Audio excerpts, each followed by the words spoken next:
তুমি কি চোখে দেখতে পাও না? না। ঠিক আছে চলো, আমি তোমাকে রাস্তাটা পার করে দিচ্ছি। বলছি তোমার বাড়িটা কোথায়? এই সামনের গলিতে। ও আচ্ছা, তুমি একলা বাজারে কি করতে এসছো? তোমার সঙ্গে কেউ আসেনি? না, ভাই কাজে গেছে আর মার শরীরটা খুবই খারাপ, তাই আমি একা এসেছি ওষুধ নিতে। বুঝতে পেরেছি, ঠিক আছে চলো, আমি তোমাকে বাড়িতে পৌঁছে দিয়ে আসি। না না, আপনাকে আর কষ্ট করে যেতে হবে না, আমি একাই চলে যেতে পারবো। আচ্ছা ঠিক আছে, সাবধানে যাও।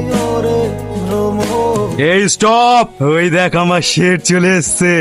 এই নে মিষ্টি মুখ কর। এটা তো আপনাকে এত খুশি দেখিনি। আরে আমার এত খুশির কারণটাই তো হচ্ছে তুই। আজ তুই ভোলা মস্তানকে মেরেছিস, যেটা আমার সব থেকে বড় ডিল ছিল।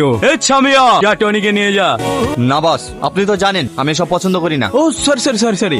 ওই কাজের কথায় আসুন, নেক্সট টার্গেট কে? বাড়িতে কেউ আসেন, একটু সাহায্য করুন না। কিছু বল বাবা। আমার স্ত্রীর ব্রেন টিউমার, ও অপারেশন করতে অনেক টাকা লাগবে, কিছু টাকা দিয়ে সাহায্য করুন না। বাবু একটু বাইরে আয় তো। হ্যাঁ মা বলো। একে কিছু টাকা দে তো বাবু, সাহায্যের জন্য এসেছি। ঠিক আছে, এই নে।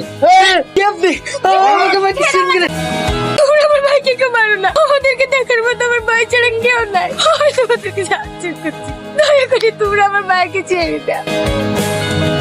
আজ প্রথমবার তুই আমার কাজ না করে ফিরে এসেছি। কেন কেন বাচ্চাটাকে মারিসনি? কি হলো, চুপ করে থাকলি যে? বল। ওরা অসহায়, ওর একটি অন্ধ বোন আছে, ওর ভাই ছাড়া ওদেরকে দেখার কেউ নেই, তাই ওকে মারতে গিয়ে আমার বিবেকে বাধা দিয়েছে। বিবেক? এই তোরা দেখ দেখ দেখ দেখ, আজ আমার শেরের বিবেক জেগেছে। তোর মনে বিবেক জাগতে পারে, আমার কোনো বিবেক নেই। ওকে আমি মারবো বলেছি, মা। ওই আমি বেঁচে থাকতে ওদের গায়ে একটা আঁচড় লাগতে দেবো। বাড়িতে কেউ আছেন? কে? কি ব্যাপার তুমি আমাদের বাড়িতে?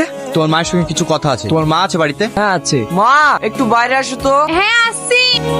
কি ব্যাপার, তুমি আমার ছেলের কোনো ক্ষতি করো না, ও কোনো অন্যায় করেনি। জানি আপনার ছেলে কোনো অন্যায় করেন, তাই আপনার ছেলেকে বাঁচানোর জন্য আমি এসেছি। আপনাদেরকে এক্ষুনি এই বাড়ি ছাড়তে হবে, তাহলে আপনার ছেলে যে কোনো সময় বিপদ হতে পারে।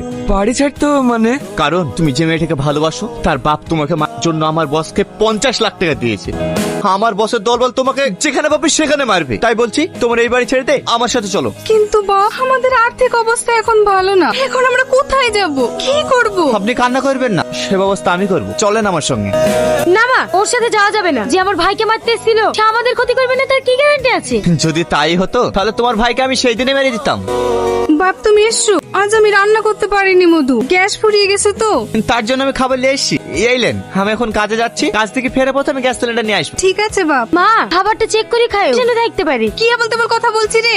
হ্যাঁ আমি ঠিকই বলছি, এইসব মানুষকে বিশ্বাস নাই, স্বার্থের জন্য এরা সবকিছু করতে পারি।